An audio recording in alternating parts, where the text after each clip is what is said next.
mga ano? Seafood. Kaya nagulat ako sa anak ko na nadala niya. Eh, sabi ko, nako. Oy, pero tol, kakat muna kita. In fairness ha. Totoo chismis, ang ganda ni Pao. Oh, di ba? Oo, Duling ba? Ako naman eh. Dati akong babaero, no? Alam ko naman tumingin ng maganda at hindi.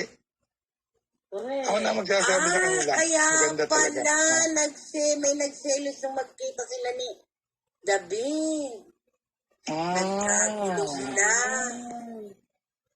Dahil alam nilang maganda yon. Ano to? Dokling ba? Dokling? Duling ba? Duling? Nako, hindi nga ako tumitingin sa mata. Mamaya ay mainlove ako eh. Nako po. Ilag na ilag ako. Ayaw maglalamig nito, Ling. Kami Ay, alam mo naman tayo.